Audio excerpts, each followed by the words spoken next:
Thank you all for being here. My name is Tom Cleveland. I'm the airport manager at DeKalb Taylor Municipal Airport. I'd like to welcome you here. I kind of feel like DeKalb is the birthplace of the drones. If you don't know, in World War II they built, Wurlitzer and GE built pilotless 2-engine drones right across the street.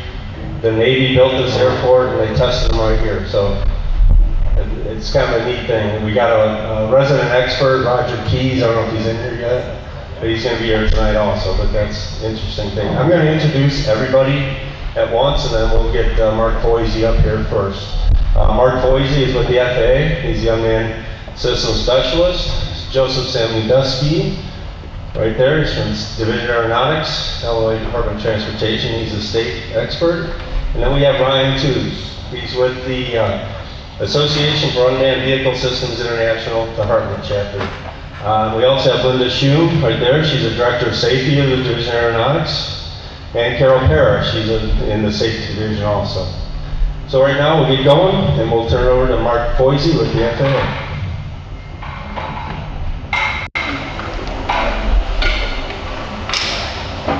Good evening. Quick show of hands. Certified pilots and mechanics? Great. Mostly, it helps me know who I'm talking to when I'm talking about aviation. So, a quick overview of kind of 3 different ways of flying unmanned aircraft: government, recreational, and then non-recreational hobbies. So, real quick, this is kind of what I'm going to cover as quickly as I can this evening. Some definitions about what UAS are, who's operating them, and then we'll move into the 3 different ways of operating aircraft: public aircraft operations, i.e. governments, Section 333 exemptions, which are non-hobby or civil operations, and then lastly the hobby, the modelers, and how they can operate legally. Move into the education and the compliance and enforcement guidance that FAA inspectors have with respect to UAS, and then some of the public outreach that we're doing to try to keep you in the education side and out of the compliance enforcement side of that equation. Realize that there's local response other than the FAA's. I'm going to try to give you a couple of examples of that so that you're aware, depending on where you might go to fly. The proposed small UAS rule, I'll just quickly touch on that. It's a rule that's going to go into Title 14, and it will enable that civil operation in the future, similar to Part 91. Some of the pathfinding programs that are moving beyond that small rule, and then lastly, what the folks will do to help us. So, UAS, unmanned aircraft systems. Okay, all those words are pretty important. Realize that they're also called drones, remotely piloted vehicles, unmanned aerial vehicles, RC models. As far as the FAA is concerned, all those words mean the same thing.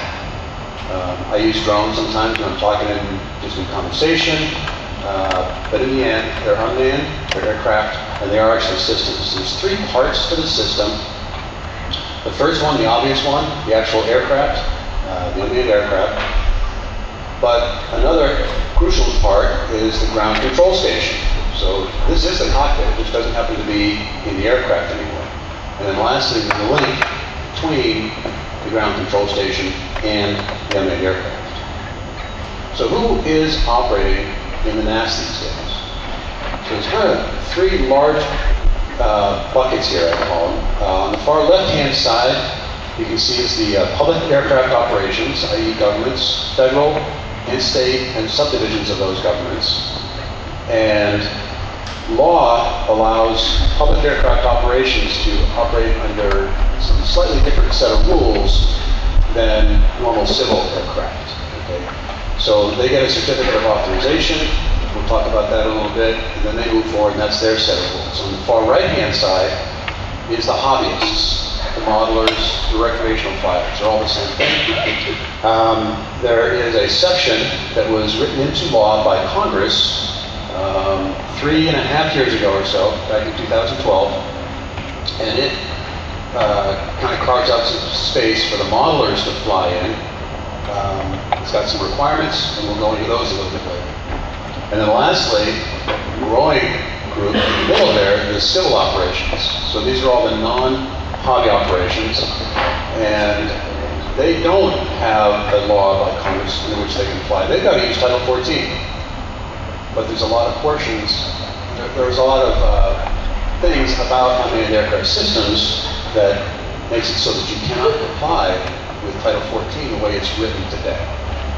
So anyone that wants to go use Title 14 that can't comply with it would petition the government for an exemption, which they do. We grant the exemption, and we also grant a certificate of authorization, and that's their set of rules that they go fly with. So first of all, public aircraft operations. Quick show of hands, how many folks in here are interested in actually operating aircraft as a government agency? Law enforcement, fire chiefs, et cetera. Okay, we got two here. I'm going to go through this pretty quickly, and we can talk offline later and give you a card to get more information. Not needed if you're operating inside special use airspace. So the military has been operating unmanned aircraft inside restricted and warning areas for quite a while without a certificate of authorization. If you're going to use any other part of the NAS, that's when the certificate of authorization comes into play. Obviously, you're going to need to meet the requirements of public aircraft operations, and those are kind of laid out. They're statutory, so they're in law, in Title 49. And then when you approach us for a certificate of authorization, we do a fairly intensive review. Air traffic control, as well as flight standards, weighs in on that certificate of authorization, and that's going to be your set of rules that you're going to go forward and operate with. Safety provisions are going to be included in there depending on where you're operating, how you're operating. Usually 60 days is what it takes from the time that we get a complete application, so you have a certificate of authorization, and the whole application process happens online. Standard, like I just mentioned, that's your standard 60-day application. If you're applying for a renewal, when your original COA is going to expire, you can expect it to take about half that time, about 30 days. If you look across the top there, it just depicts that there are 5 phases that your COA application is going to go through. Flight standards, that's me. I get phase 3. That's where I do my safety review and weigh in on what safety provisions might be required there. So moving on into exemptions. Section 333 was part of that same law that was passed 3.5 years ago, and it gave direction to the FAA to look at the size, weight, and speed of an unmanned aircraft and where it's operating, and try to determine if airworthiness certificate was required. Up until now, by law, not by our regulations, by law, every civil aircraft has to be certified. I mean, get an airworthiness certificate. Now, for the first time, Congress has said that, hey, you can go operate some aircraft that haven't been certified. Okay. This is the bridge from between where we are now, or I should say where we used to be, and where we will be when we have the new rule for small unmanned aircraft systems. So essentially we're doing what the new rule is going to do, but we have to do it on a case-by-case basis. Very inefficient, takes a long time, and until we get the new rule, that's all we've got. Obviously, you can see we've been very busy. 3,400 petitions to date. That's about a week ago. We granted over 1,500 exemptions. Just to put that number in perspective, we usually grant less than 500 exemptions for all areas of aviation a year. So in a single area, we got more than, issued more than 3 times that. So obviously a fair amount of stress on the system. We've done quite a bit to try to speed that system up and make it as efficient as possible. The exemption holders will get a certificate of authorization, a little bit different than that public aircraft certificate of authorization. This one, is just an air traffic control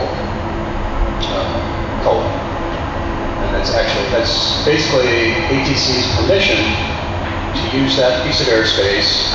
They want to know when there's unmanned aircraft operating. So they'll go out to the ATC facilities, ask those facilities what they need, what their concerns are, and then they'll grant a certificate of authorization. Every exemption holder will get a blanket certificate of authorization for the extremely low-risk airspace. Essentially, under 200 feet and more than a certain number of miles away from public airports, depending on the type of airports, whether it has a tower, whether it has instrument approaches, or otherwise.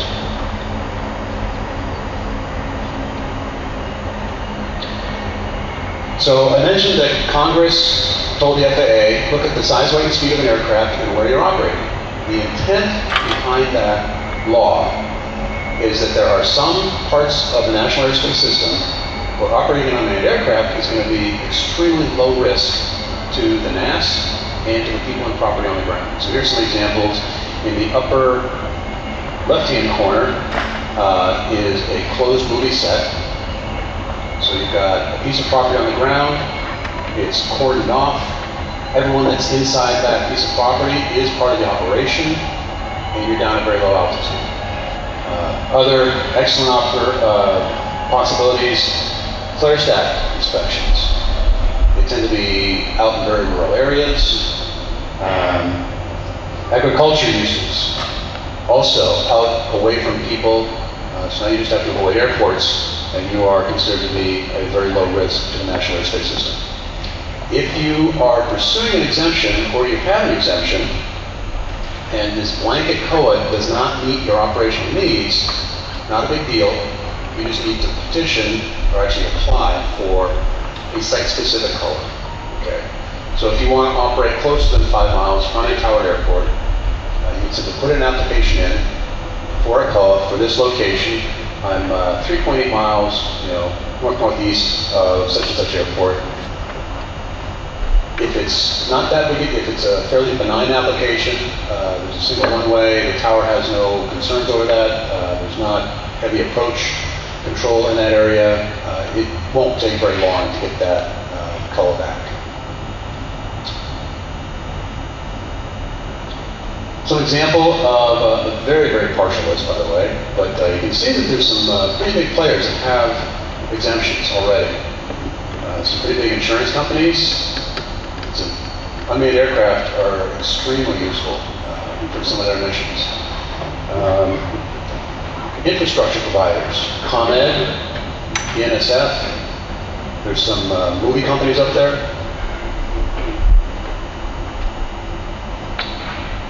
So, moving into the hobby world, modelers, historically, you can see up here, these folks, well, first of all, they've been around longer than manned aircraft have been. And the Academy of Model Aeronautics have been around longer than the FAA has been.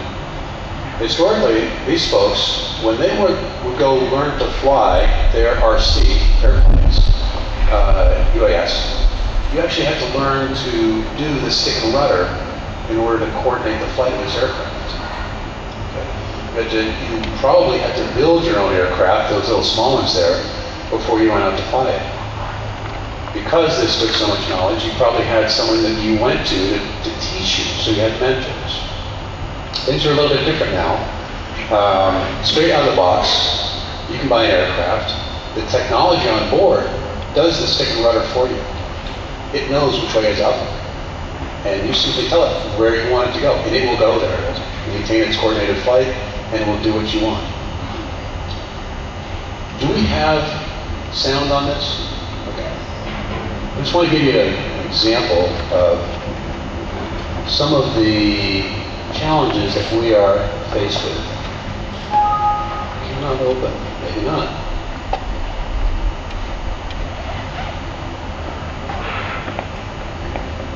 No.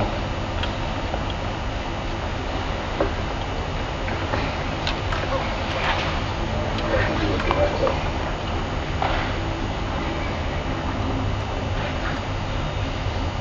How are you doing? End of new voice messages. First save voice message. Message received February 24th, 2015 at 5:53 p.m. Hi, I'm flying my video quadcopter, and it goes about a quarter speed at maximum height. Maybe a safe mode and GPS and an altimeter and barometer as well. And the planes are almost hitting it. Well, not exactly. They're in the same path. And I'm the best file from the plane. I'm flying my drone at 400 feet, which is maximum. And I'm kind of in the airport zone, maybe 5 miles now from the left in the sector over there. And you guys are flying way too low. And I believe you guys shouldn't be down about 400 feet. That's too low. So that's file complete. Please get this resolved. Otherwise, a crash may happen. Thank you.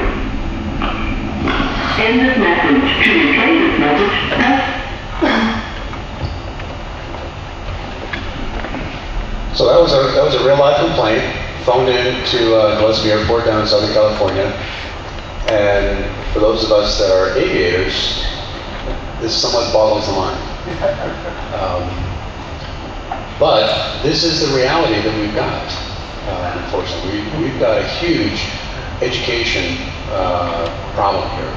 Okay, they have no mentors. They have no aviation experience. And to him, that made total sense. Okay? He obviously didn't know the rules that unmanned aircraft are at the absolute bottom of the right-of-way chain. I don't care if it's a balloon, they're still at the bottom, below that. So right there. Hobbyists out here? How many, got a few? Okay.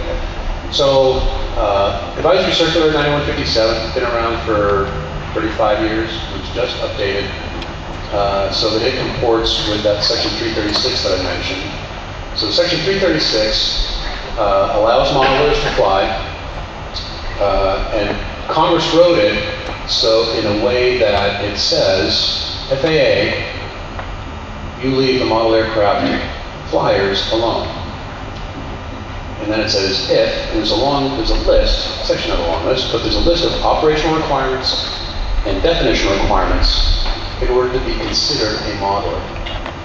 So if you're a modeler, then you get the protection of Section 336, but you need to meet the requirements that they've got. So when you look at an unmanned aircraft, someone might be inclined to say, oh, that's a model aircraft, that's a modeler, that's an RC. Or, oh, that's for business. That's a commercial. It's sort of like public aircraft operations. If any of you are familiar with that, it doesn't matter the aircraft. What it matters is the purpose of the aircraft. What are you using it for? So you can fly that same aircraft in the morning for fun, and then go turn around and do some real estate photography in the afternoon using your 333 exemption, and now it's flying civilly. It's a civil aircraft, where it was a model aircraft in the morning. Still unmanned aircraft, the whole time. So that Section 336, like I said, published 3.5 years ago. A couple of years went by and we realized that there was an increasing number of incidents involving reckless flying around people, around airports. So the FAA put together an interpretive rule. It tried to clarify some of the issues that were in that Section 336. I'd highly encourage you to go find it. It's pretty easy to find the interpretive rule for model aircraft online and read it. It does clarify quite a bit. It's actually pretty well written. It does clarify that in order to get the protection of Section 336, you need to meet those operational requirements. Probably the biggest one being for hobby or recreational purposes only. The FAA doesn't have any special definition of hobby or recreation. We simply open Webster's, look at the definition. So if it's something you do after work for fun, if it's something you do on the weekend with the kids, that's hobby, that's recreation. If it's not, then you do not get the protection of Section 336, whether you're making money with that flight or not, okay? And you would need to go get an exemption. In Section 336, there is one more paragraph, and it says, even if you look and sound like a modeler, if you endanger the national airspace system or the people and property on the ground, Nothing in this rule says that the FAA does not have the responsibility. They still have the responsibility to protect the national airspace system, the people and property on the ground, and they need to stop your activity, and they can use enforcement if that is what is required. So moving on to guidance for folks like me. Aviation safety inspectors in the FAA. Last July, a little over a year ago, guidance came out, and we realized, as in many areas of aviation, that education is the fastest and most efficient tool that we have to getting a safer airspace. So education is our primary use before we move on into enforcement. Okay. If we run into someone who does not want to be compliant, wants to be belligerent, or if they are medium or high risk to the national airspace system, then the inspector's guidance is to consider enforcement and move forward as appropriate. There was a bulletin that was published maybe 6 months after that. It sort of clarifies for us what are authorized and unauthorized operations, and it talks about some of the actions that we can use against violators. Obviously, if you violate any portion of the federal aviation regulations, anything that might endanger the safety of the mass. And for those of us who are pilots, I don't know if you're familiar with the tools that we have for enforcement against you, but they're pretty much all the same that we're going to use. Administrative action, i.e. warning letters of correction. And if that doesn't work, civil penalty. The only thing that's not really up here is certificate action. Normally that would be at about the same level as civil penalty, but most of the UAS operators don't have a certificate, so that's not an option for them. Some of the outreach that the FAA is doing. Know Before You Fly campaign. Last December, we announced this to fanfare. The FAA partnered with 3 other organizations. Brian is here. The Association of Unmanned Vehicle Systems International. They're probably the 800-pound gorilla in the advocacy groups for all things unmanned vehicle, as well as the Academy of Model Aeronautics. Like I said, they've been around a long time, and then the Small UAV Coalition. And we've also reached some voluntary agreement with some of the larger manufacturers, and I think a lot of the smaller ones will follow suit when the big guys step up. DJI probably has 40% of the market, that's just a guess. So then Parrot and Unique Electrical.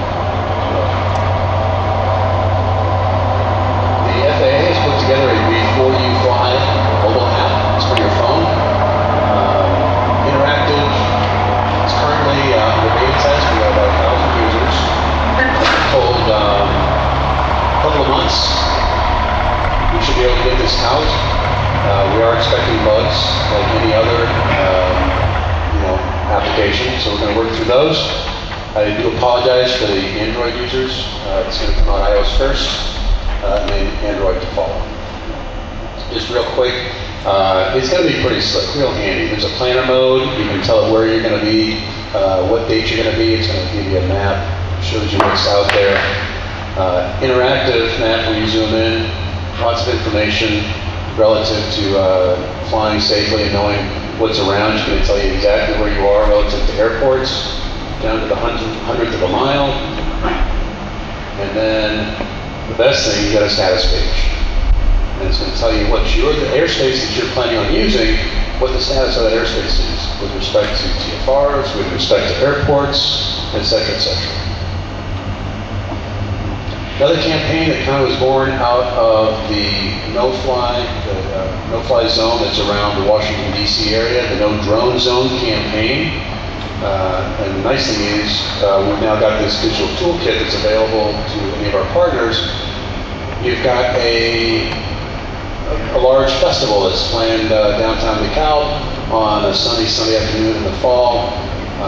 The operators, the planners of that festival can go get these products. There is nothing legal necessarily about posting these signs, but it's an awareness campaign. So as people come up and might be thinking about flying their drone, their RC in the area, they get a little reminder that you're probably not legal here. There's too many people, and it would be unsafe. Other outreach, I mentioned the Section 336 rule a couple of times, and some of the requirements in there. We've got this single-page infographic, very easy to read, with just do's and don'ts. If you comply with those do's and don'ts, you'll meet all the requirements in Section 336 to be considered a modeler and get the protection.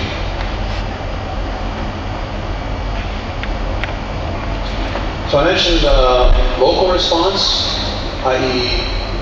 folks other than the FAA.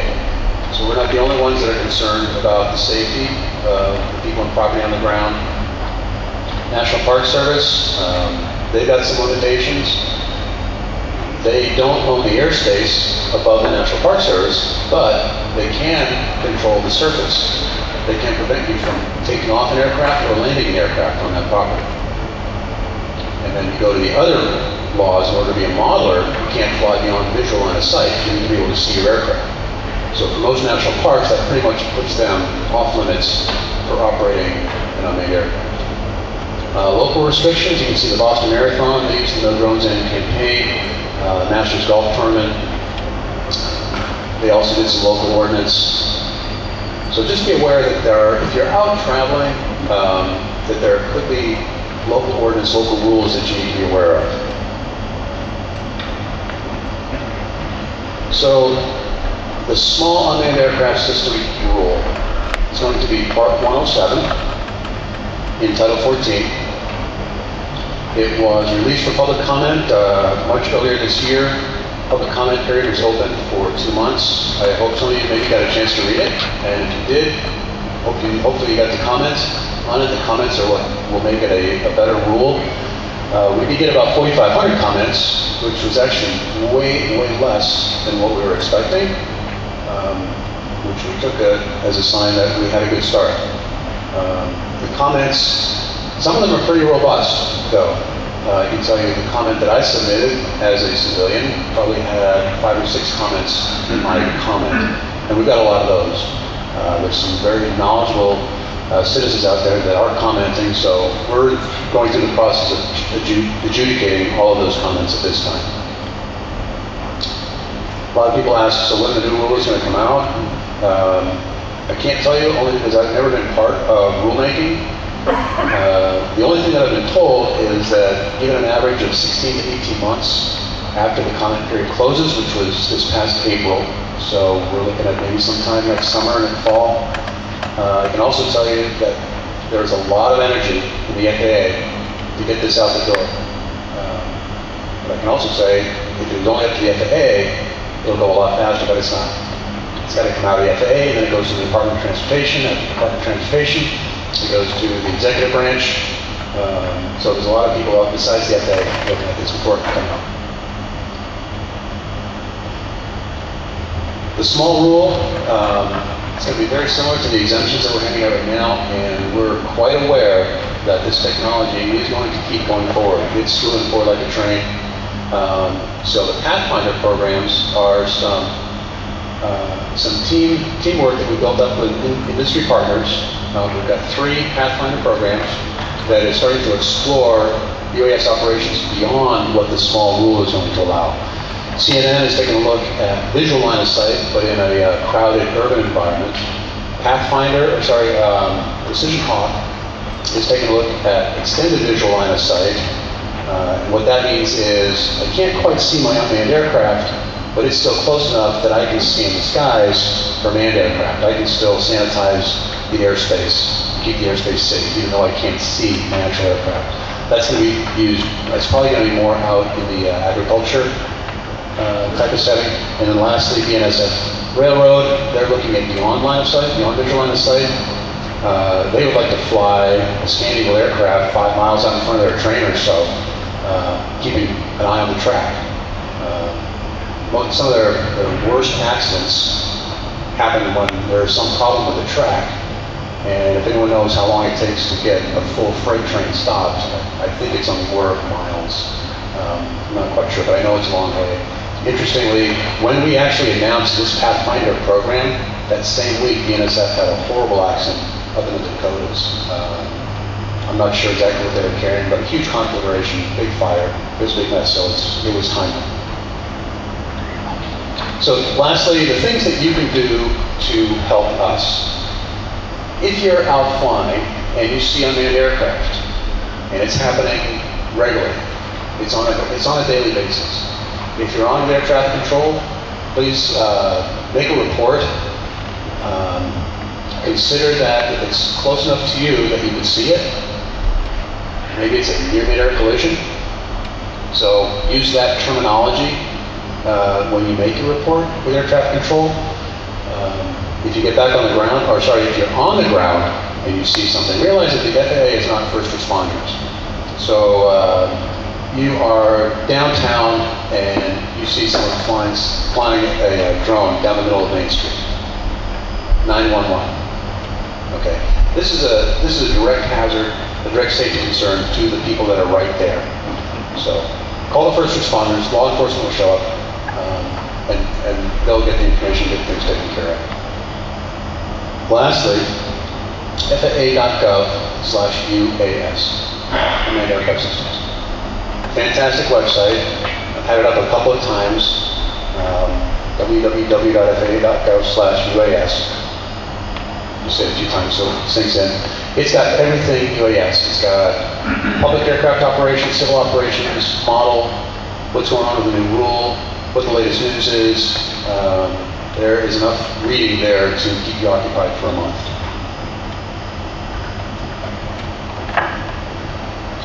And I think we're going to hold off questions right now and move straight into our next presentation. But once more, FAA.gov/UAS.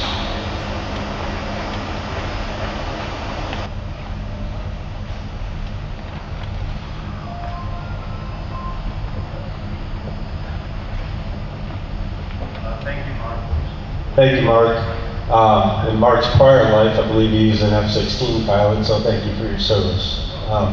Next up will be Mr. Ryan Toos. Great, thank you, Mike. Just get this presentation queued up.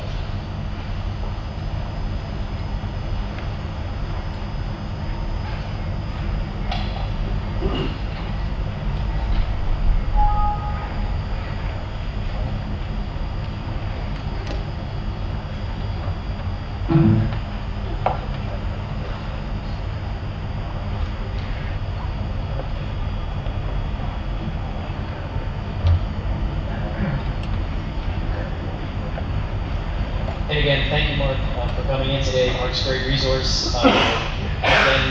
My name is Ryan Toos. I'm the president of the ADBSI Heartland chapter. I'm going to keep it pretty short and sweet today. Mark, fortunately, got into a lot of the regulatory meat around the 333 exemption. So what I'm going to do is tell you a bit more about ADBSI.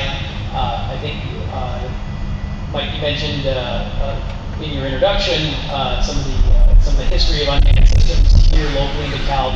ADBSI's mission, of course, is to advance the unmanned systems and robotics community through education, advocacy, and leadership. So one of the things that our chapter does is we document the history of the unmanned aircraft systems industry and the unmanned industry in general. So that was something that I learned today as well. So again, we are the longest and really the largest and oldest community-based organization or advocacy group for unmanned systems. We're in our 42nd year. We were actually founded at Wright-Patterson Airfield during the Vietnam era. ADBSI subsequently moved to DC as a lobby in the early 80s. And our main mission is, again, to lobby on behalf of the entire unmanned systems industry. We have over 7,500 members. We have over 600 corporate members globally right now. But really, our membership is focused here in the United States. Really what we want to do is sing the praises of the unmanned aircraft industry. ADBSI publishes position papers and economic reports. The economic impact report that we published 2 years ago spells out what the impact of the unmanned systems industry we feel will be over the next 10 years.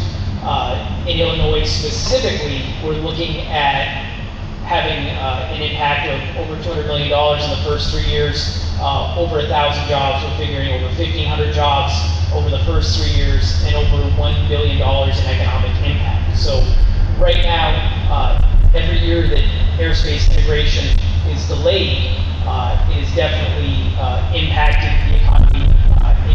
According to ABSI's figures, to the tune of about $27 million a day. So we really, of course, are advocates for increasing the speed at which the rulemaking process is winding through the regulatory process. Of course, we know that the FAA has really made a concerted effort this year, and again, we work with the FAA, and we look forward to continuing our relationship with them and getting that rule out there as soon as possible.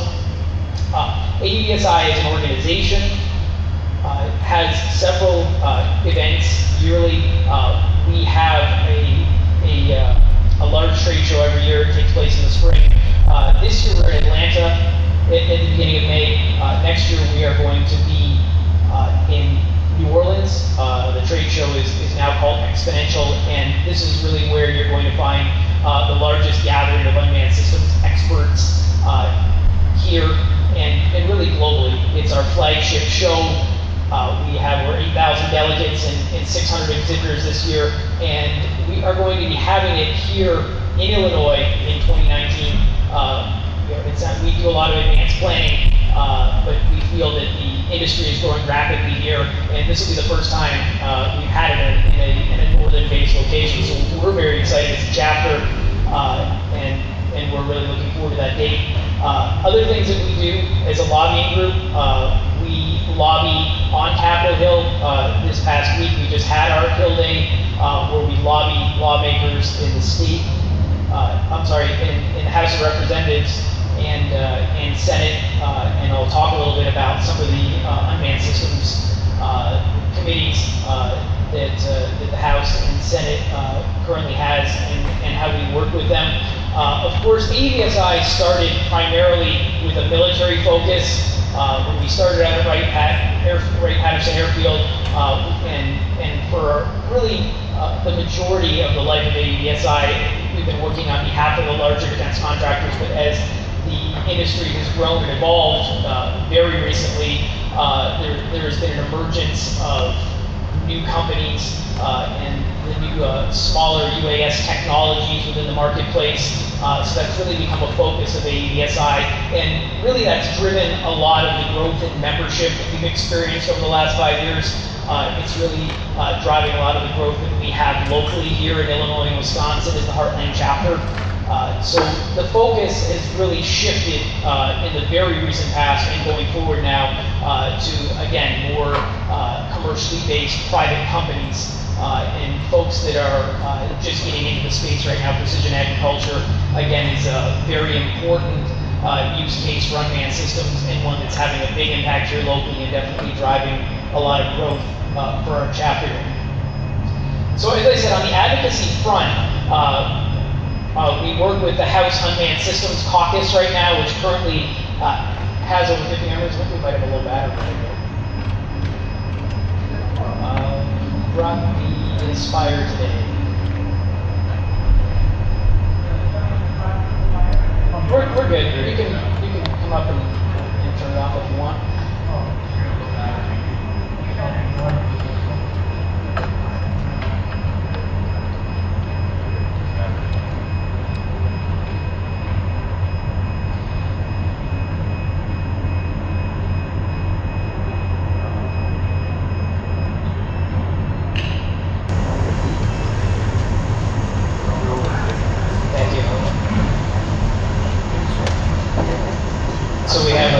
We work with the Senate Unmanned Aerial Systems Caucus as well, and there's a Congressional Robotics Caucus, which numbers 2 dozen members now. Remember, ADSI is working with unmanned aerial systems, ground systems, and sea-based systems.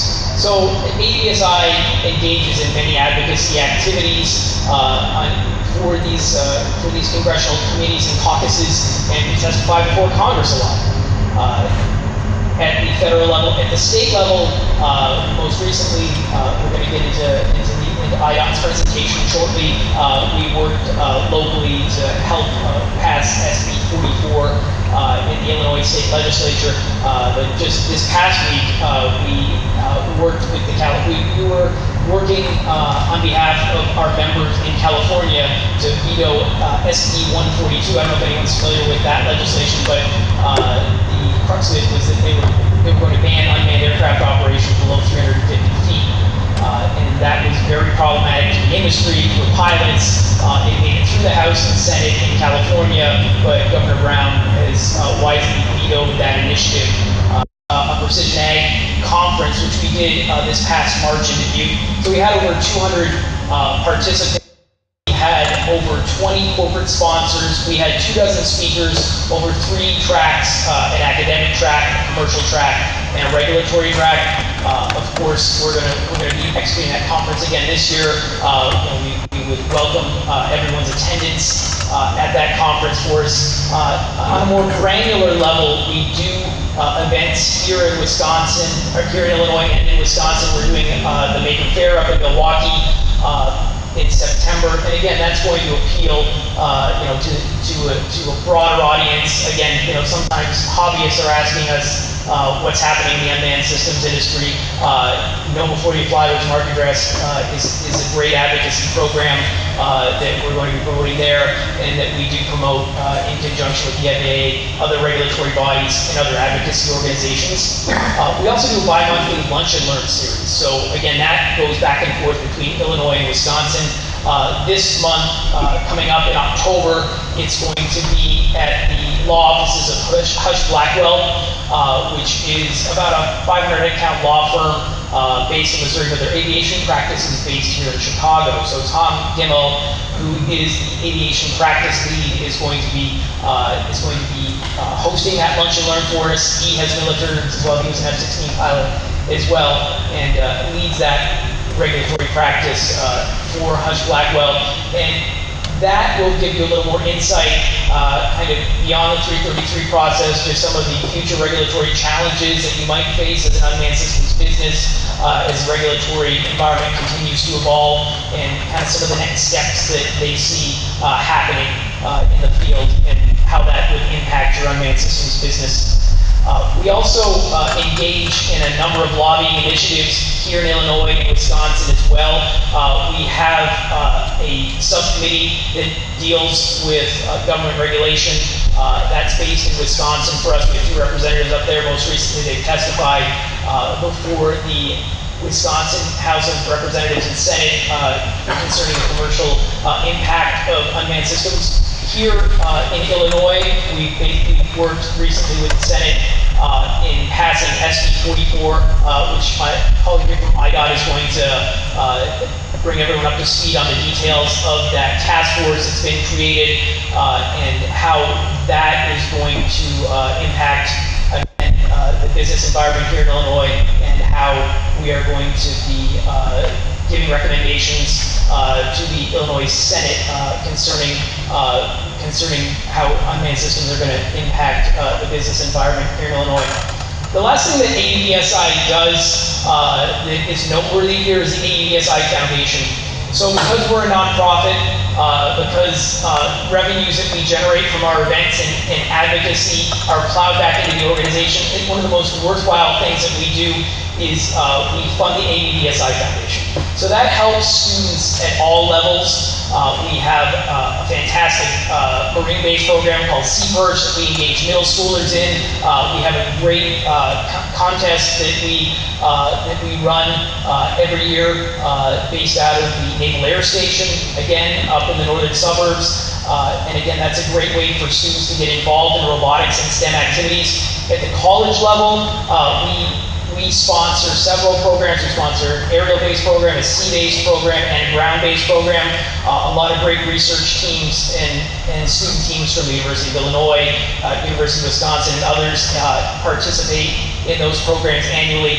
And again, our chapter is engaged with those educational institutions, and we provide scholarships to students to help them as they become the next generation of unmanned systems researchers, workers, and advocates.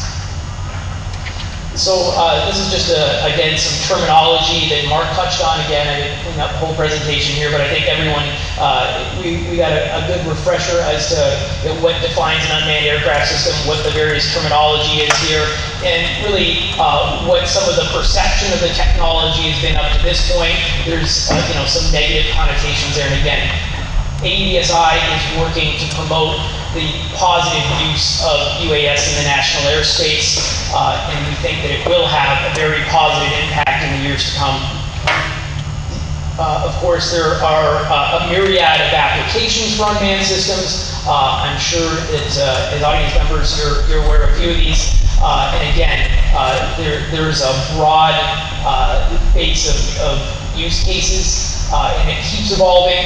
And again, one of the concerns of ADSI is again, that we work in partnership with government entities to make sure that none of the regulatory proposals are going to negatively impact any of these positive use cases that we see for the technology, and again, that we allow that creativity and that entrepreneurial spirit to help guide creative and responsible use of the technology.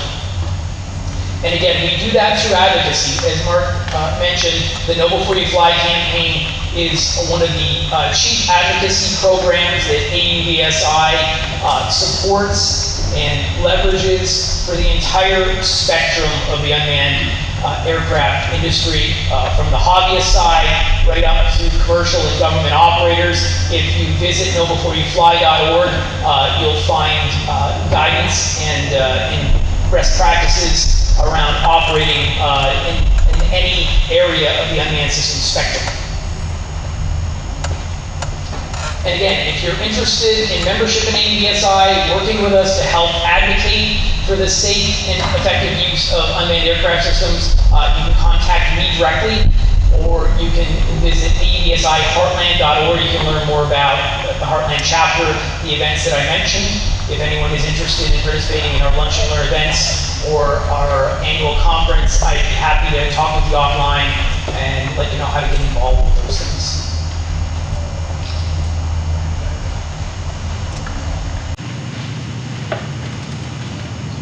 Thank you, Ryan. Just a couple announcements. I forgot to introduce one gentleman that's here. Vince Donahue is the president of Vortex UAS. They do pilot training, consulting, and services. Vince is right there. So if you need to talk to him, he'll stick around tonight. Next up, Joseph. I tore up your last name last time, so I'm not going to try it again. Yes, sir. Thank you, Tom. And thank you, Mark and Ryan.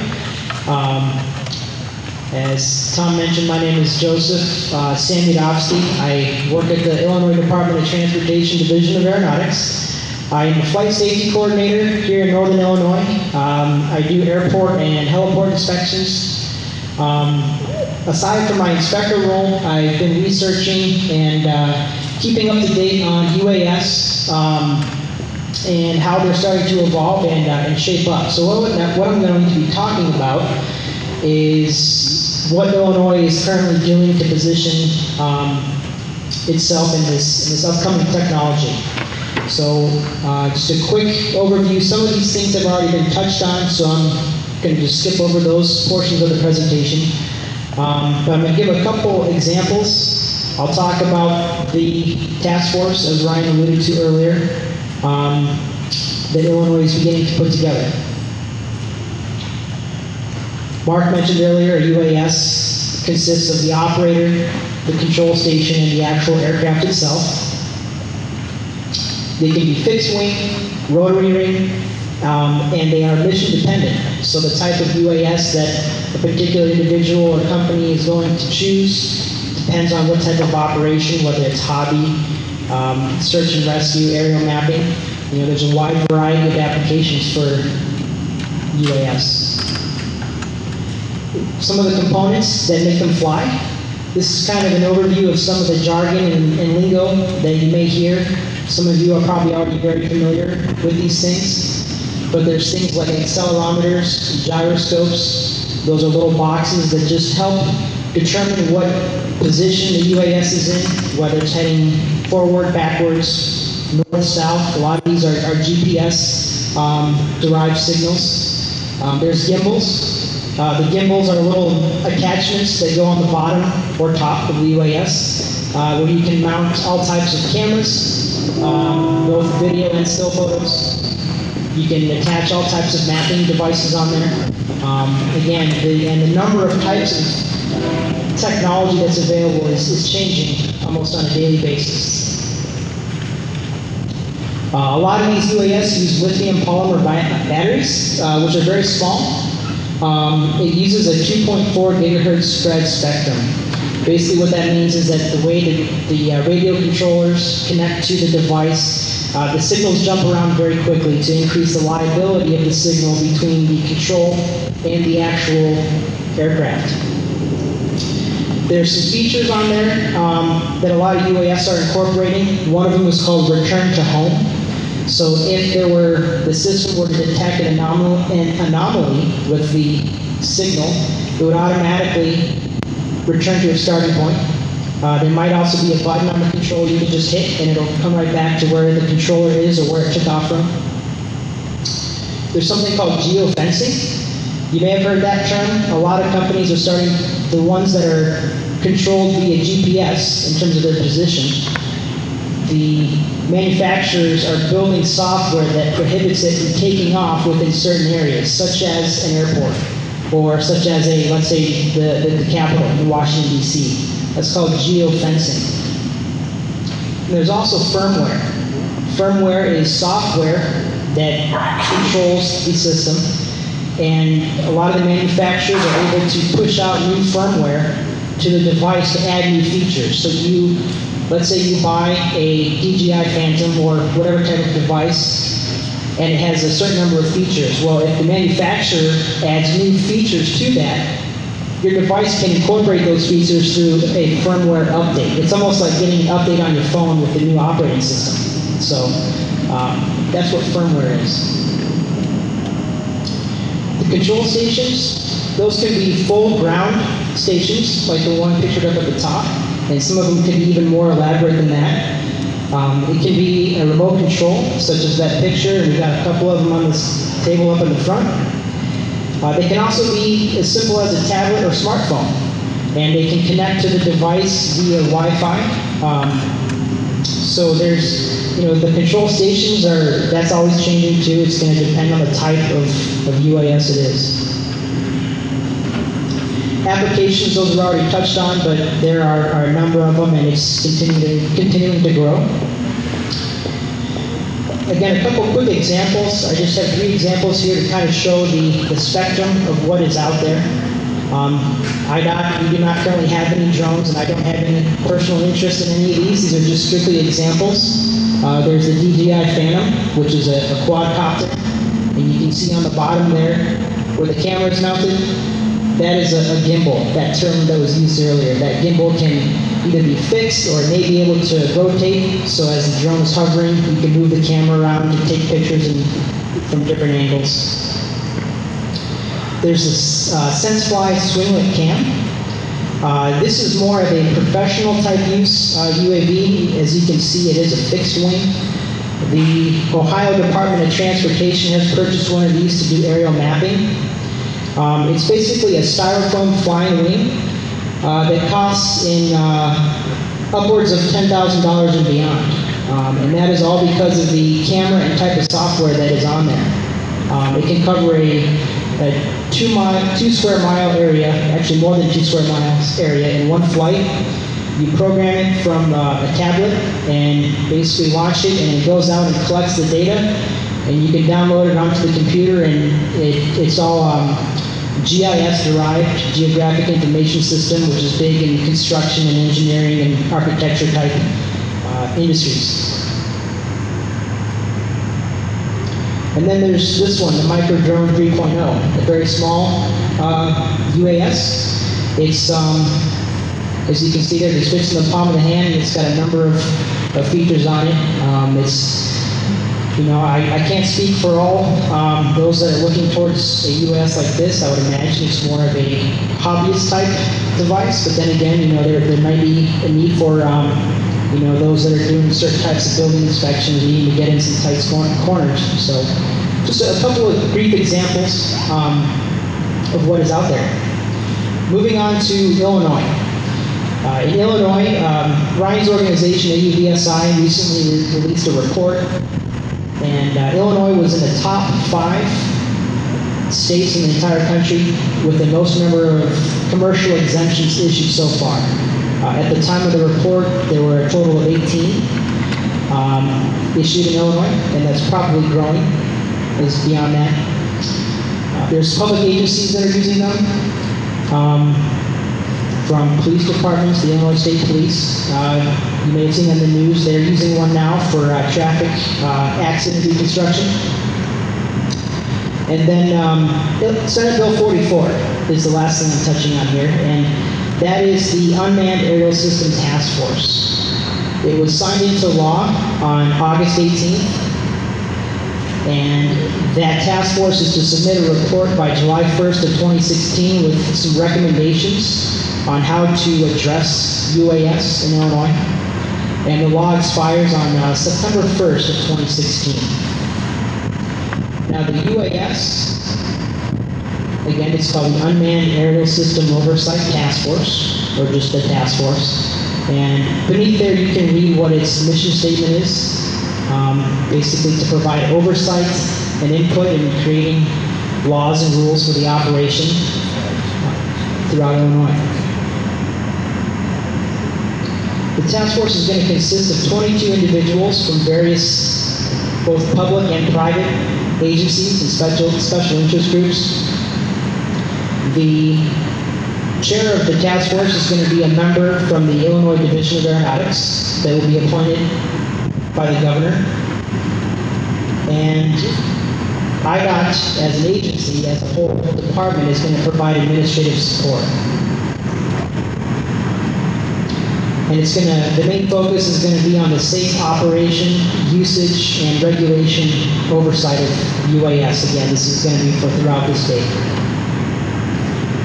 With a special emphasis on commercial and private use of the UAS, landowner and privacy rights, and also just general regulations for the safe operations of UAS. This all information came from the actual bill that was signed.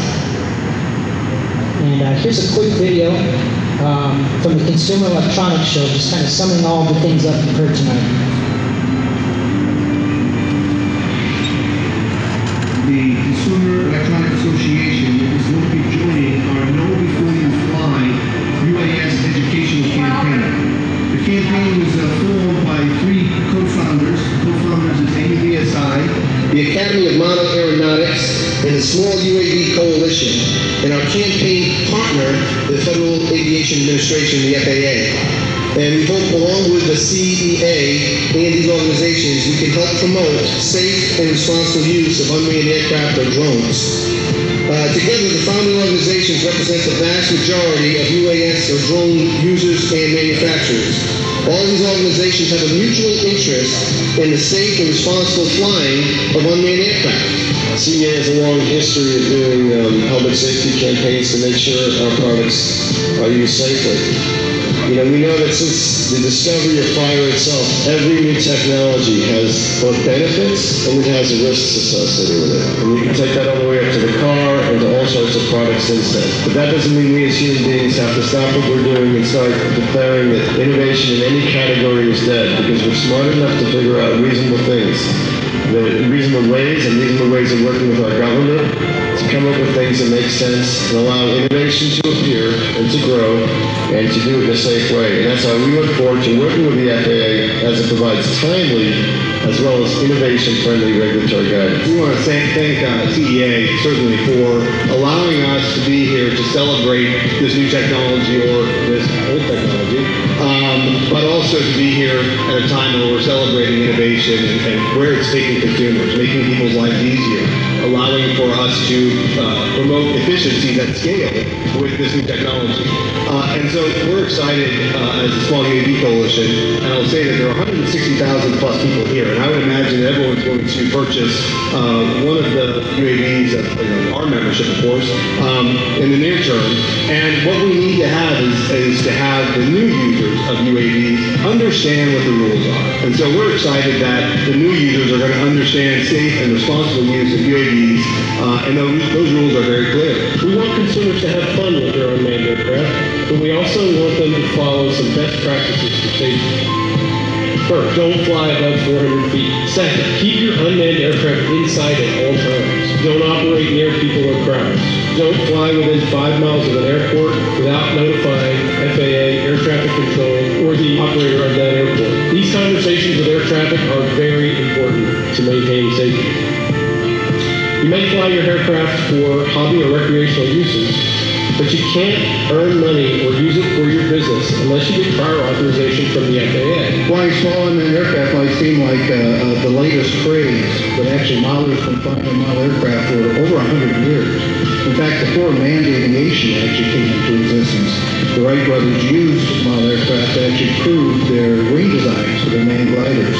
I guess you could say we're a bit ahead of the curve, but we certainly started to try to stay out in front of it. And with those decades of experience comes a long history of safe and responsible flight.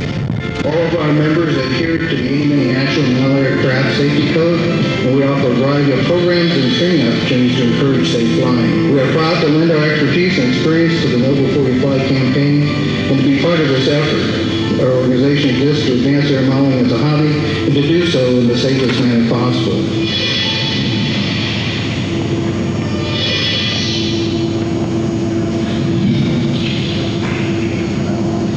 Okay, so moving forward, and what we at the Division of Aeronautics are planning to do, I myself am a manned aircraft pilot. I have been for over 10 years now, but I got my start in hobbies, building model aircraft and flying model aircraft. So I understand both the risks of irresponsible use of UAS and how that can conflict with safe manned aircraft operations. But I also understand the rewards of hobby use of UAS and also the increasing use of UAS in commercial operations. So what we're trying to do is spread awareness through education and safety seminars such as these, and continue to work with AUVSI and the FAA, and working with groups that are out and about, not just at the airports, but all hobby-type groups.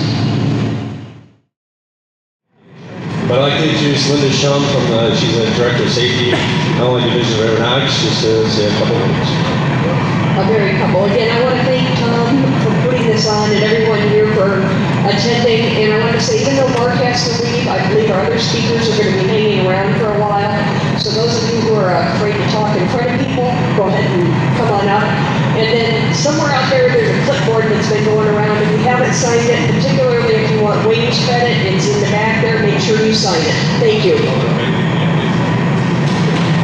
Great, thanks everybody for coming.